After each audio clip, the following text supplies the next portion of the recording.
సృష్టి నియమాల ప్రకారం మన మనసు ఎప్పుడు కూడా బయటికి ప్రొజెక్ట్ అయి ఉంటుంది. మనం రెఫరెన్స్ తీసుకుంటే ఈ సృష్టిలో బయట వాటితోనే ఎక్కువగా రెఫరెన్స్ తీసుకుంటూ ఉంటాం.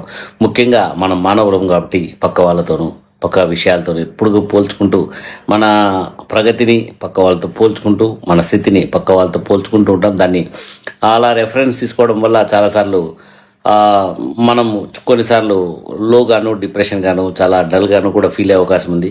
సో సాటిస్ఫై కావాలనుకుంటే ఆటోమేటిక్గా మనకంటే కింది వాళ్ళతో పోల్చుకుంటాం. ఇది ఒక టెక్నిక్ అనమాట, అందరికీ తెలిసిందే. అట్లాగే మనము ఈ రెఫరెన్స్ అనేది మనతో మనం తీసుకోగలిగితే, మనలో ఉన్న భగవంతుడితో తీసుకోగలిగితే ఎలా ఉంటుంది చెప్పండి.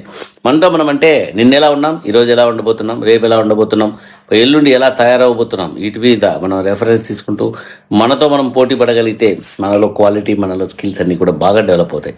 అదే మనలో ఉన్న భగవంతునితో రెఫరెన్స్ తీసుకుంటే నిజంగా హార్ట్ఫుల్నెస్ మెడిటేషన్తో మీరు రెఫరెన్స్ తీసుకొని చూడండి.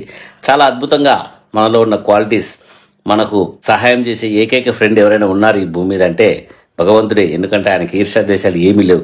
తనకంటే ఇంకా గొప్ప వాళ్ళు కావాలని ఎప్పుడు మనల్ని తయారు చేస్తూనే ఉంటాడు. ఆ రకంగా మనం హార్ట్ఫుల్నెస్ మెడిటేషన్లో మనలో ఉన్న భగవంతునితో మనం ఎప్పటికప్పుడు రెఫరెన్స్ తీసుకుంటూ ఆయన క్వాలిటీస్ డెవలప్ చేసుకుంటూ ఆయనలాగా చైతన్యవంతంగా ఉంటూ ఆయనలాగా ప్రశాంతంగా ఉంటూ ఆయనలాగా ఆనందంగా ఉంటూ జీవించగలిగితే ఎంత అద్భుతంగా ఉంటుందో చూడండి. So have reference with God.